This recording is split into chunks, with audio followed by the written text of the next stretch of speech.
Hello, people. Welcome to another another instance of Master Marketer Live. I'm looking forward to chatting about the topic today. I got a number of talking points. Again, the topic for discussion here is relationship mindsets that drive revenue. That's the important part. Really quick before we jump in, also this will give some people maybe time to join too. I can see there's a couple of you here. This is a conversation around mindsets. So we're not going to dive too deeply into tactics. That would take hours at this point. And the reason we're focusing on mindsets is because I think there need to be mindset shifts in the way that we think about and execute on marketing before we can actually change the way we execute and build strategies and execute tactics. So we're going to focus on mindsets. I'll give some examples as well, and we'll roll with it. I will be sure to leave time at the end for Q&A. As in the past, for anybody that's joined us before, I'll pop a link in the chat here for anybody that wants to jump into the audience live and ask a question, chat about it, give an opinion, etc. Actually, I'm going to do that right now.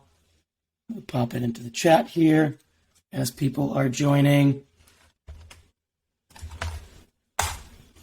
So again, if you want to join the conversation, that is the link. I'll pop it in there again later as chats are coming through, but want to have people there, feel free to copy it and save it and whatnot. It looks like people are trickling in. Why don't you pop a message in the chat here, say hi so I know who's here, and introduce yourself if we haven't met before, etc.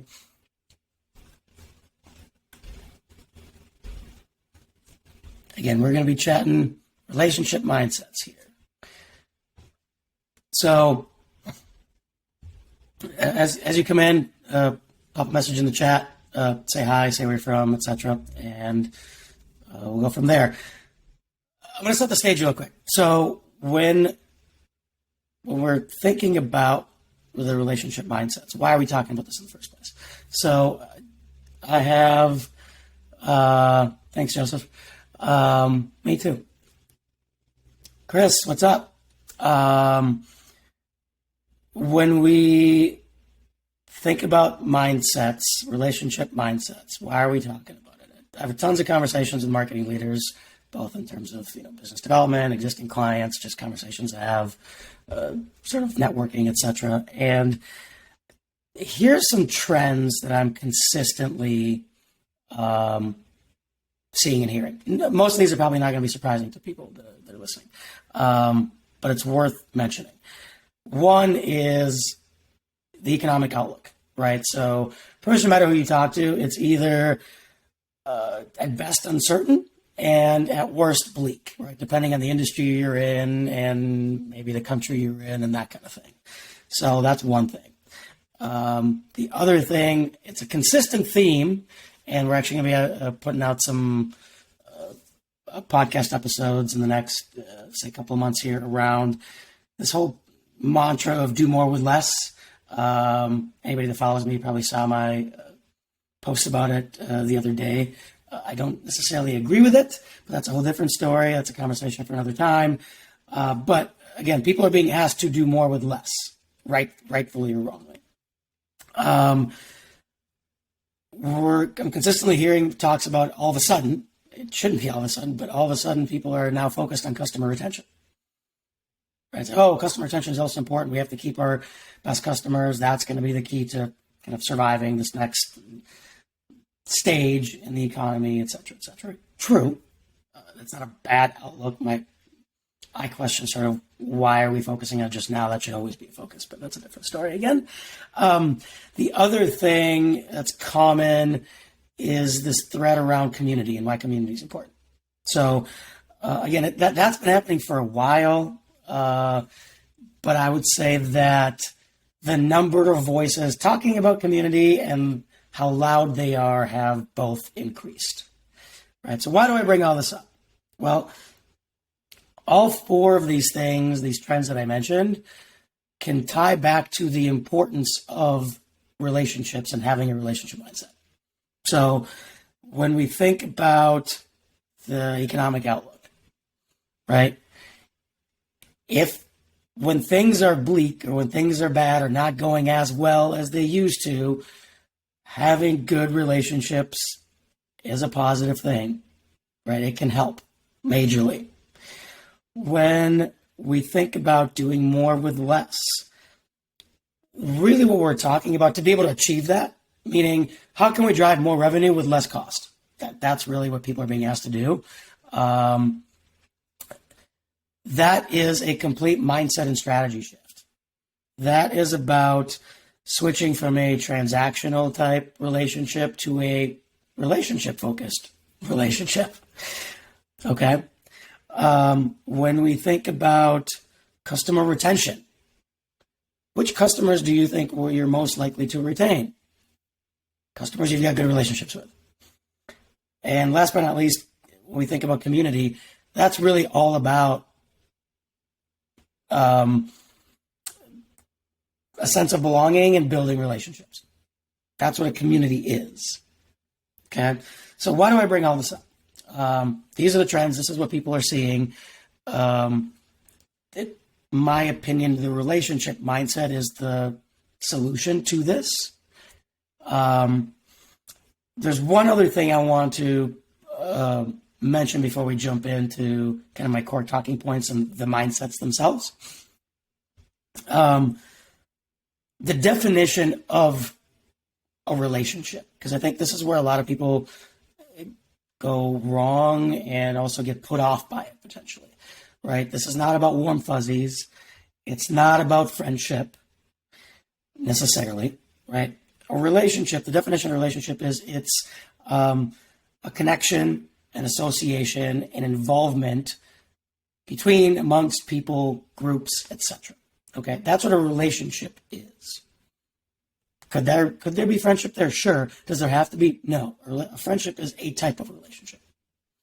So that's something important to remember as we're talking about this.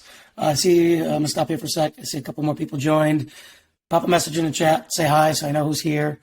And then also I'll throw out there too, if this topic resonated with you in terms of why you're here, tell me why so I can make sure I cover off on things that you were interested in. I've got my talking points, but always happy to sidebar and take a bit of a tangent if needed. So again, we just defined what a relationship is. So here's what we're going to talk about. We're going to talk about three things.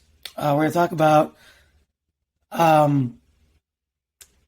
why people don't actually build relationships directly with brands or companies. That's a mistake. That's a mistaken mindset that's out there. You know, you can hear this a lot, like, oh, well, the best brands are the ones that build relationships with their customers or clients. That is true, but what people take away from that is the wrong thing. So we'll talk about that. The other one is how to treat the people that you want to do business with. I'm not using the word prospect for a reason. We'll talk about that. Third part is transparency. And again, all of this we're going to look at from a marketing perspective, a marketing lens. There's obviously applications here from a sales, customer success perspective as well, but we're going to focus on marketing, and we can take any tangents we need to from there. So again, anybody that's joining, we're talking relationship mindsets here. Lauren, what's going on? Long time no see. Relationships critical part of marketing creates awareness.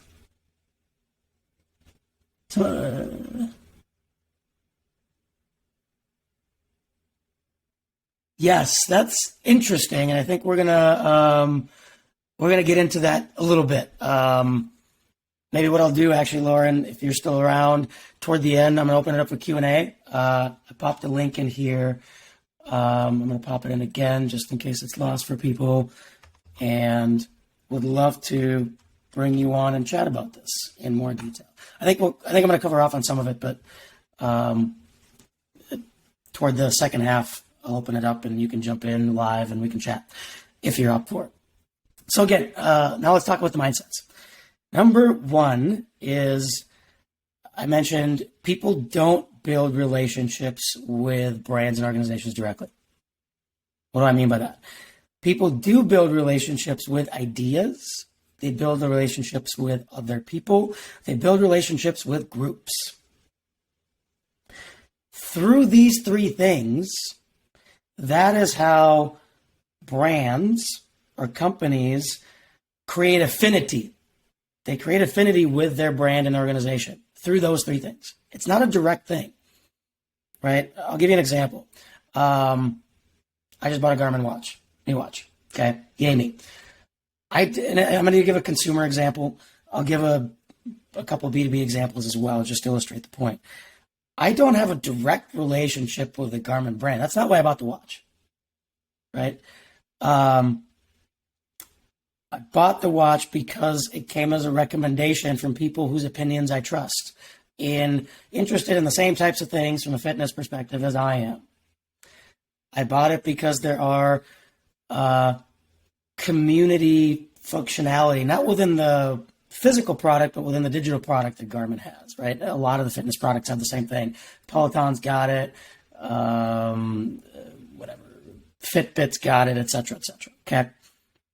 Another really quick example I'll give you, also happens to be from a fitness perspective. There's a company called GoRuck. If anyone's heard of them, awesome brand, check them out. I got into rucking. My relationship with that brand wasn't built directly with the brand. It was built because, again, somebody recommended. I talked to a few other people, a few influencers that I follow in the fitness space, recommended it and talked about it, et cetera, et cetera. And the whole brand is really built around communities. They have events, all this kind of stuff. Even though I haven't participated yet, that was appealing. All right. So again, that gets into, and there's also ideas too, which we'll talk about in a second. Right. Again, ideas, people, and groups. That's how relationships are built.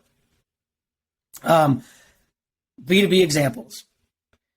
ClickUp. Anybody that's uses project management tools probably has heard of them. That's the tool that we use internally as an agency. Why? This is where ideas are important. If you look at ClickUp's go-to-market message, right, it's really the core concept. I think they might have changed it recently, but I think at one point it was like one tool to rule them all or something like that. It was kind of the play on Lord of the Rings. Creative, great. But it's, I think it's one app to replace them all is the way they talk about it now, right? The idea is too many tools. And if you look at who their core target is, et cetera, it's SMBs, mid-market businesses. I would say not that they don't have enterprise accounts. I'm sure they do. But tech overwhelm and tech debt is a huge problem, I personally believe in. That's what resonated with me. Right? That's how we started. That's why we ended up working with them. Now, yeah, sure. I also got referrals. I asked people how they like it, all this kind of stuff. But that was the main thing that caught my eye. Right, and also some influencers, etc. So again, people, ideas, groups. The other example I'll give you is our own brand, our own company. People don't build relationships with Proofpoint Makreitng directly. Right, initially it was Gabby and I. They had relationships with us. There's personal relationships. I'll give you one example. We have one client that just came on board with us. It is their third time around with us at the third different company. Okay, that doesn't happen by accident, right? First it was a personal relationship, but over time, and this last time around, there are specific mentions around our focus on relationships and the relationship framework that we have, as well as a reference to the people that work here and how they like working with them, not just with me directly, right? So again, people, ideas, all right? So what does this all mean? What does this look like? And why is this mindset important? Think about it like three concentric circles. Not concentric, but three overlapping circles, like a Venn diagram. Each of those circles is people, ideas, and groups. When you think about your marketing, the sweet spot's in the middle where you're touching all three. At minimum, it should be one, ideally at least two. Because that's when you're really, the more of those things you hit, the better of a relationship, the stronger of a relationship you can build with those people, and the stronger affinity you can create. So what does this look like? Again, we're not going to dig into the tactics too much, although when I open up for Q&A, feel free to ask a question. Happy to chat about it. Here's some examples. You can sponsor an education session or an event inside a community that you know your audience attends and participates in. And there you're touching all three. Thanks. Hats are great. I think I need a new one. This one's getting a little worn down. But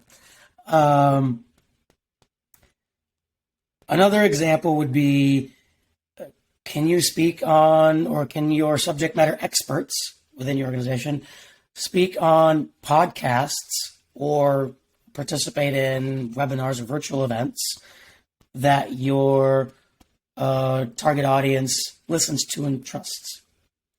Can you host an event dedicated to your unique idea or point of view and invite, the right influencers and the right people to that, right? So for us, for example, that might be, maybe we host a relationship mindset summit at some point, as an example. Okay. These are some ideas on that. I'm actually curious, anybody that's live, number one, say hi. Number two, does this resonate? Any other thoughts or ideas that you have that fit under this mindset principle?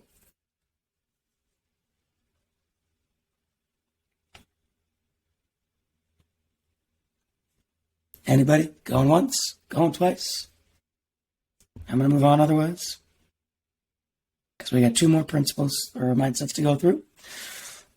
All right, I'm going to keep going. If you got a question, pop in the chat. I can always come back to it. And then again, I'll open up for questions in a bit. Mindset number 2 is treat your prospects like customers. And if you remember in the beginning, I didn't use the word prospects on purpose. I hate that word. I hate the word prospect. We're not running a biker gang, or we're, not hazing, but testing people. And we're not digging for gold. We're not prospectors.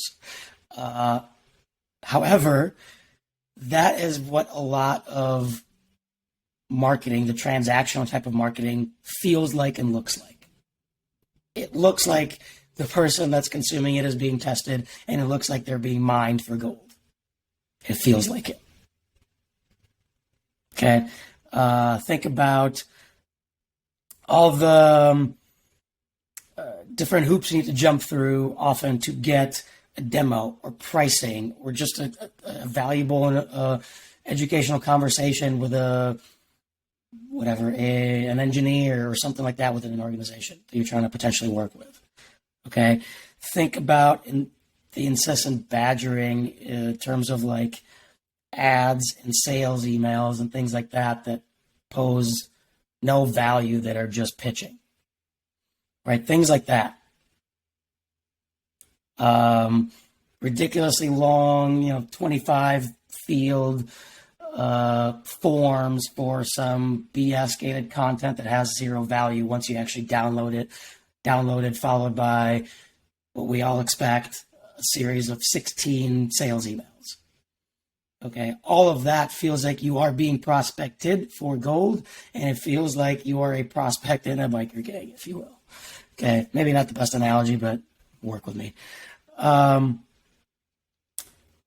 When you call people prospects, I think it's about you, right? The belief there is here. Like I call somebody a prospect because I believe they are likely to succeed as a customer of mine. Okay, it's about you. It's not about them. So what's in it for them?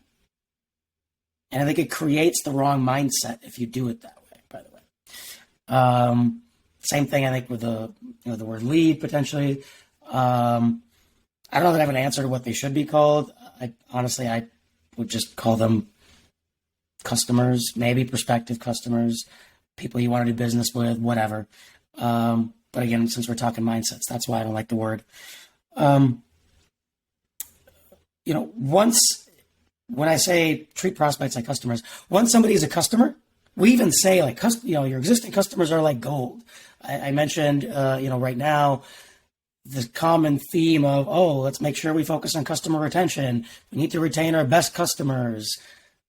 There's I'm sure people have heard of, your customers are gold, treat them like gold, all this kind of stuff, which again kind of goes back to this mindset of the prospector. But if you feel that way, you should treat the people that you want to do business with that same kind of respect and courtesy, because then that translates into how you're going to treat them as a customer. Foreshadowing. Okay, so what does this look like? Get to know them. Customer interviews. We had a whole segment we did about that. Participate in communities that they're part of. Be active on LinkedIn or other channels that they're part of. Again, it's all about understanding who they are, what they care about, why they care about it, challenges they're having, people who they believe are all this kind of stuff. People who they are influencers. Talk to them at conferences. Run events like this that you then open up to Q&A. Right? This is literally a live example of getting to know your prospective customers, people that you want to potentially do business with. And again, the Q&A part's important. All this stuff might seem obvious, yet so few companies and marketing orgs do this consistently.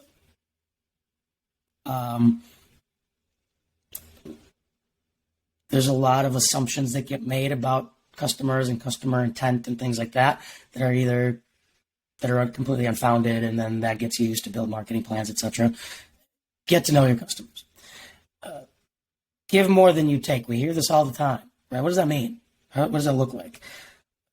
That could be creating helpful templates and guides and playbooks, things like that, educational materials, etc. Creating courses and education. You see this a lot in places where CE credits, so continuing education credits, are important. You see it a lot in like the dental field, the medical field in general. Pretty much anybody that needs to be accredited and licensed, right? All those fields need CE credits. You see that a lot there. That same play can work very much in other industries, right? You don't have to have formal continuing education credits to be able to do a course or trainings or whatever, right? Educational material. Run an event, again, event like this, a different type of event, whatever. But you're providing value to people before you try to sell them something.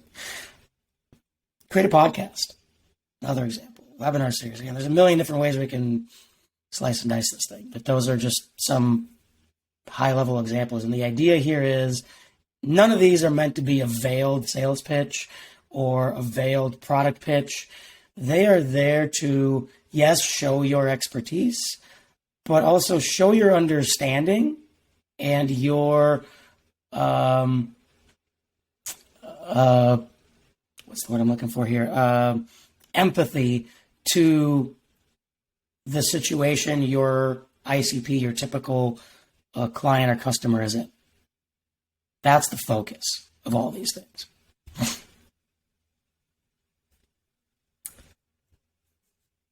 Let's see a few more people here. Say hi. Anything resonating? Any thoughts you have on this? Pop it in the chat. Would love to touch on things maybe that I'm not thinking about yet. Third thing. Transparency is a superpower. What do I mean by that? Why is that important? Why is that an important mindset? We as a society, I think, have been trained to be skeptical and wary, especially of sales and marketing in particular. Okay. Everybody knows the the whole, analogy of the used car salesman and all that kind of stuff, right? That's there for a reason. Those caricatures exist for a reason. There's some truth to them. So, think about how you interact with sales and marketing as a consumer, both in the B2B and B2C space. When someone calls you, what's the first thing you do? You look at the caller ID. Do I know who this is? Right? I would love to see if anybody does anything different than me here. Pop it in the chat if you do. How many of you actually pick up calls from unknown callers? If you don't know who that number is from, how many of you actually pick it up? Anybody? I would be surprised if anybody does.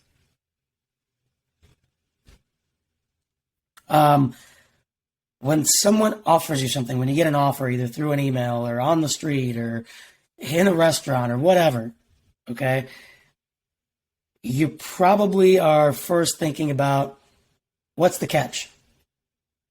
What do I got to give up? What's the cost? Why? Right?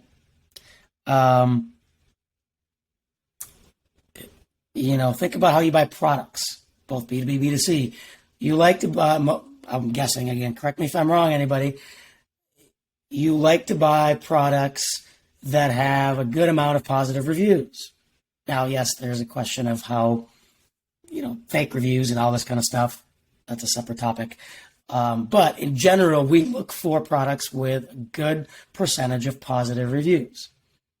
And by the way, speaking of fake reviews, we're also skeptical of products that have only 5-star reviews, right? Because, that can't be true. No product is perfect. Right? We're automatically wired at this point to be skeptical, cautious, wary of everything. This is where transparency comes into play, right?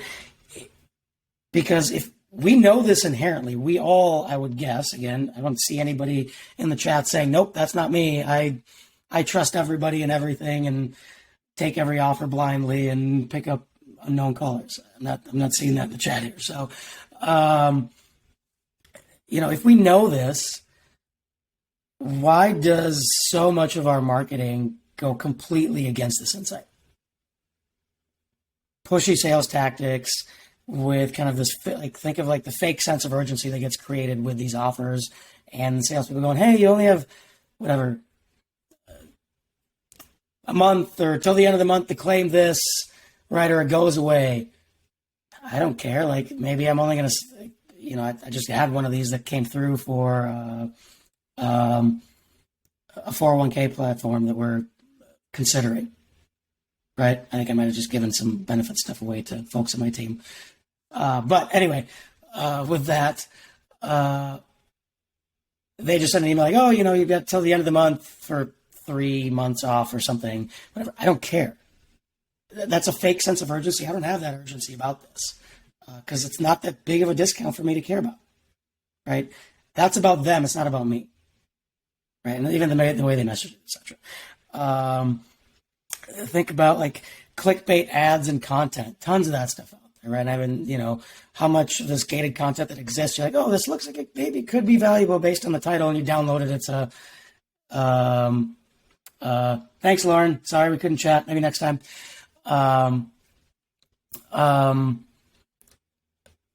Where was I?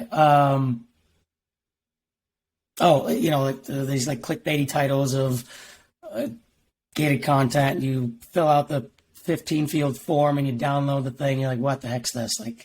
It's just industry 101 for whatever. It barely even addresses anything. And at the end is just 5 paragraphs about the platform or the company or whatever. It's a veiled sales pitch. Okay.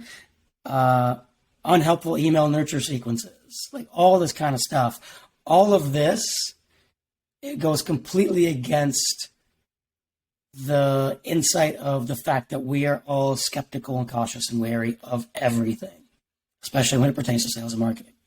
So, okay, what does the good stuff look like? The basics, right? You hear everybody talking about making your pricing public. I know there's going to be somebody here that says, well, something along the lines of our product is too complex, this and the other. Fine, I hear you. you should at least be able to have a pricing range, a starting at price, something to give people an idea of what your product or service costs. It's scary because, yeah, some people are going to opt out strictly because of that. But guess what? The likelihood of you convincing them that your product is worth 3x the cost that they have budgeted, I don't know what the likelihood of that is based on data, but I would guess it's less than 1%. Right? So the people that opt out, you're probably fine with. There's bigger and better fish in the sea if your pricing is on the higher end, let's just say, or whatever. That's the basics. Again, our pricing is public on our website. We have a starting at price, right? We're a services business. We don't sell product, and it's pretty complex. It's customized, all this kind of stuff. So if we can do it, you could probably do it. On the more advanced side of things, think about gated content. You may have heard me talk about it. I think we had a whole conversation about it not too long ago. Probably talk about it again. There's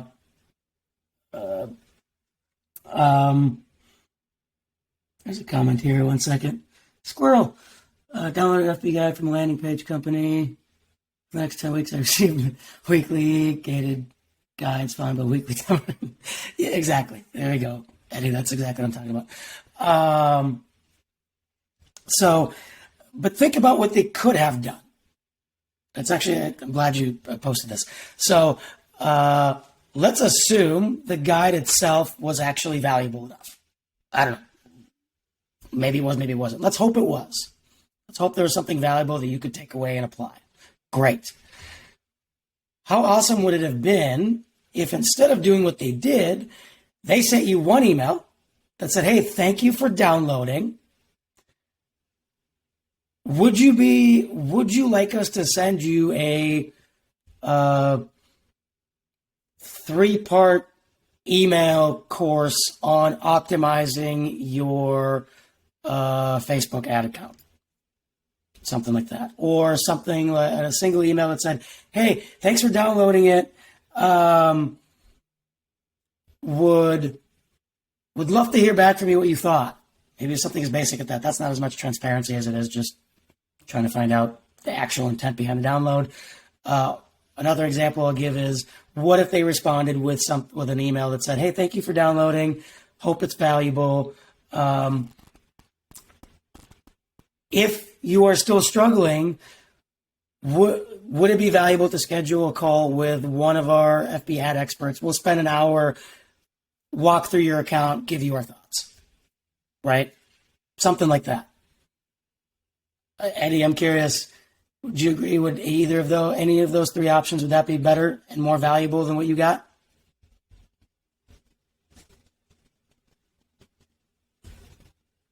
I'll wait for your response in the comments. By the way, if you feel like coming on chat live about it in a little bit, I'm almost done here with my talking points. I'm going to pop the link in chat here again if anybody wants to come into the audience later. Yep, yeah, exactly, Eddie. Why not be a human? Why don't more people think that way? I'm going to give an actual example. I just posted about this morning. I'm signed up for the Category Pirates newsletter, like as I'm sure a lot of other folks on here are as well, right?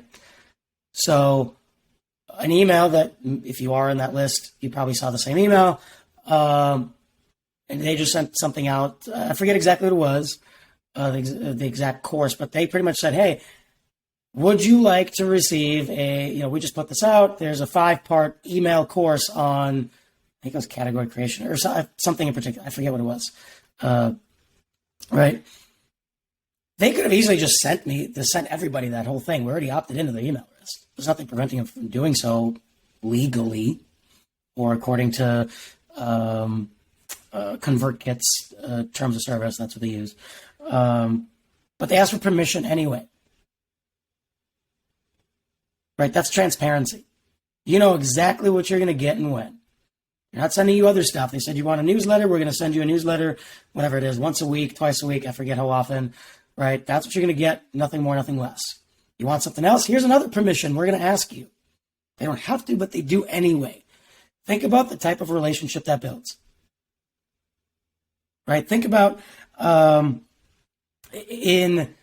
if you think about it in terms of relationships, again, that transparency is important. You want to build trust. Think about a dating analogy. Again, I just posted about this posted about it this morning. If anybody wants to read it, it's there. I'm going to talk about it now. When you were dating, for those of us who can still remember that, I barely can. Think about, at some point you probably asked something along the lines of, hey, can I call you sometime? Or, hey, we should do this again sometime. You're asking for permission for that next ask. You're not just,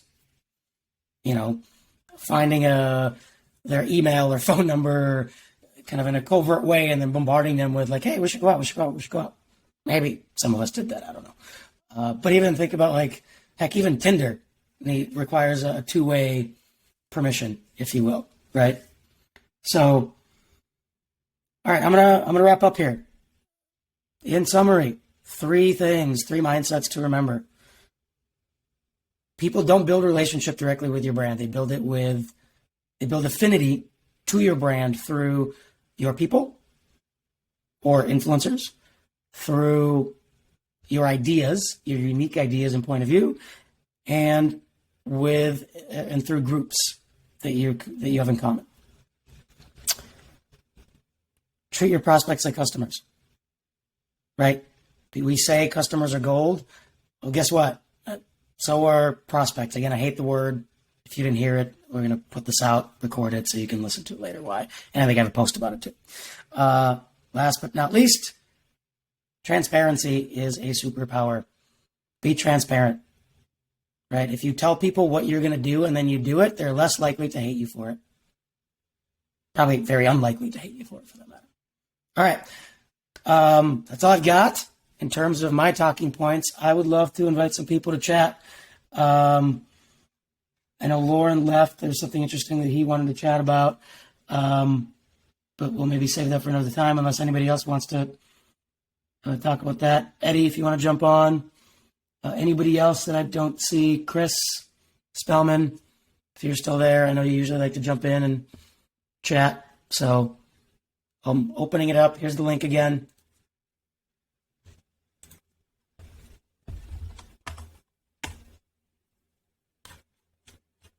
Feel free to hop in. In the meantime, to keep things going here, can we go back to Lauren's comment, actually, and maybe chat about that a little bit while people decide. Don't be shy. Come on in, say hi. Let's chat. Lauren posted, relationships are critical provided marketing creates awareness and someone other than the salesperson nurtures MQLs. Salespeople don't do both MQL nurturing and relationship building effectively. They are different motions and skill sets, mindsets. That's an interesting concept. I both agree and disagree. I think that in general, I do firmly believe that, and again, we talk about it, marketing's job is to build relationships at scale. Sales job is to turn those relationships into customers. There is an in-between. That handoff is absolutely critical. We talk about it in terms of relationship enablement. That's where I think ensuring that salespeople understand the marketing motion, not just about awareness even, but there's this, how do we get conversations started? There's that in-between step from, okay, there's market awareness, we need to start conversations, and we need to nurture those relationships that get built through conversations. That middle part is where the handoff happens and where I believe both sales and marketing play a role, right? Sales needs to have a good understanding of the assets that are out there, how to use them in follow-ups and outreach, the intent created with by consumption of each of those different assets, things like that. So as an example, it would be, okay, somebody downloads a guide of yours. What is their intent, right? They're not necessarily showing intent to have a sales conversation yet, but they are showing intent to solve a problem. Okay, what do you do from that? How do you start a conversation about that? And the question becomes, who in your organization is best suited to have that conversation? Is it the salesperson? Is it if you're more of a technical platform or product, maybe it's a sales engineer? Is it another type of subject matter expert? Is it somebody on the marketing team? I think any of those can play. I don't know that I have I can make a case for any and all of those. It kind of depends on the skill sets on the team and the motion you're running from a sales and marketing perspective, the go-to-market perspective, et cetera, et cetera. But yeah, I think I agree with what Lauren posted, and it's the one thing I'll say though is all three of these mindsets I do think apply to sales as well, right? In terms of transparency, one of the things that you hear from sales coaches, for example, it's like, tell them what you're going to do and then do it, right? It's simple things like, so that's transparency. The simple things like, hey, here's what our process looks like. And then you follow the process. Hey, I'm going to send you an email tomorrow with these details. Then you send the email, right? You are creating the perception and building trust, creating the perception of being reliable, of following up on your word, et cetera, right? So that's one example of transparency in sales, I believe.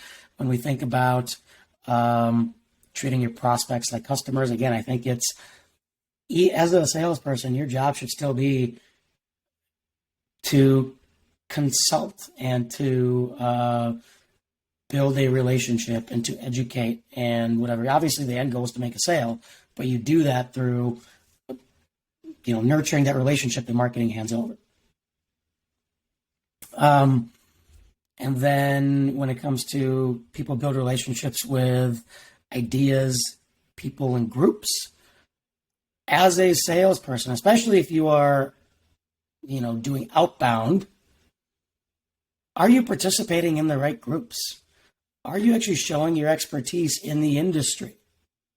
Sharing your ideas and maybe expounding on your company's point of view and ideas.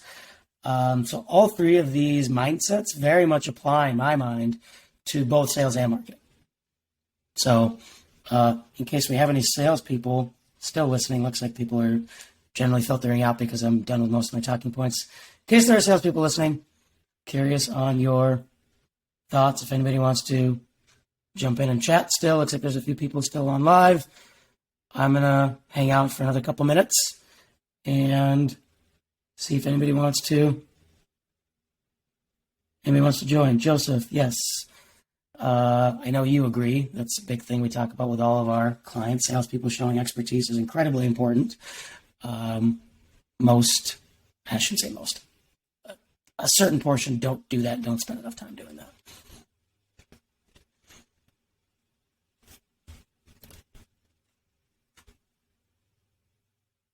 For those of you that are still on, can I get a for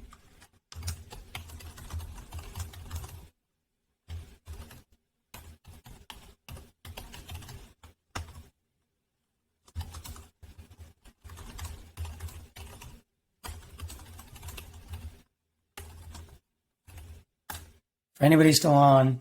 I know we probably have a few folks from our team on, but anybody outside of them, did you find this useful? Give me some thumbs up. I'm curious if you like this format and what you thought. If you're listening to this recorded after the fact, shoot me a note, ask me questions, give me some thumbs up in the comments. I think you can post comments after the fact. So would love to know if you like more of this monologue type style format and what you thought about the content itself.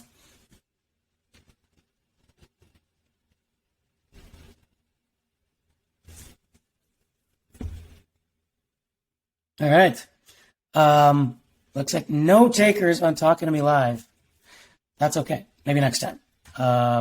If you have anything you want to just chat about in private too, by the way, just reach out to me on LinkedIn. I'm happy to talk about any of this stuff or jump into more tactical things. We didn't really, there just isn't enough time in the hour that we had planned to do that. What we'll most likely be doing is having individual sessions around probably each of these and getting more into tactics around them and things like that. So stay tuned for those. In the meantime, I'm going to give everybody 15 minutes of their day back because I have nothing else to tell you at this point. So thank you for showing up. Have a good rest of your week, and we'll see you next week. See you, everybody.